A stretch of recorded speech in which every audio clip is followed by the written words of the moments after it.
পুষ্টি নামা লিখবেন। তাই যশোদে? হ্যাঁ গো দিদি, হ্যাঁ, উনি এখনই এসে পড়বেন।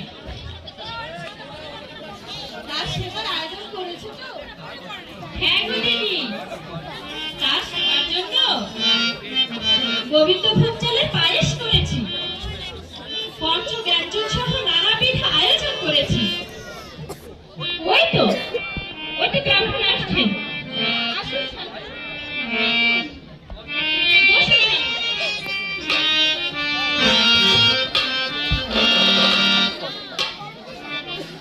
বসুন ঠাকুর। আসন গ্রহণ করুন ঠাকুর।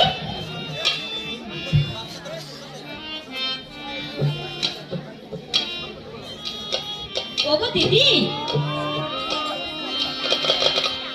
তুমি একটু গোপালকে ঠাকুরের কাছে নিয়ে এসো। আচ্ছা, আমি যাচ্ছি। ঠাকুরের সেবার আয়োজন করছি। আমি যাচ্ছি, গোপালকে নিয়ে এসো।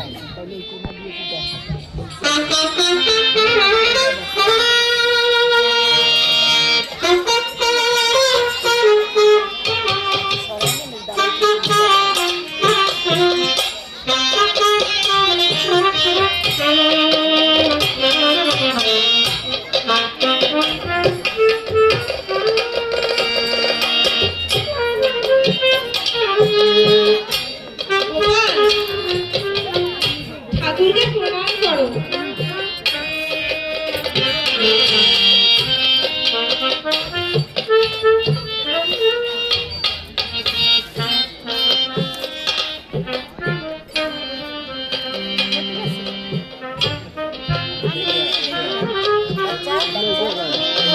মা যশোদে, এই কি তোমার গোপাল? আসো তো গোপাল, দেখি তোমার হাত।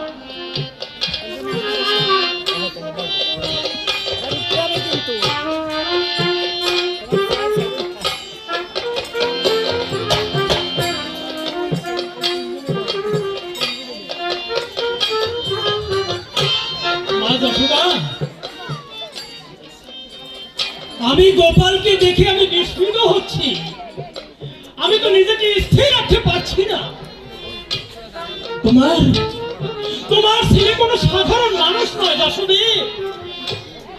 আমার মন বলছে এ কোনো অবতার পুরুষ হবে। আর এই গুণকীর্তন করে অনন্ত যুগ ধরে এই বিশ্ব ব্রহ্মাণ্ডের সকল জীব একদিন উদ্ধার হয়ে যাবে। ওগো ঠাকুর, আপনি কি বলছেন? হ্যাঁ মা যশোদা, আমি ঠিকই বলেছি। ওগো ঠাকুর, হ্যাঁ বলো। আপনি গোপালকে আশীর্বাদ করুন।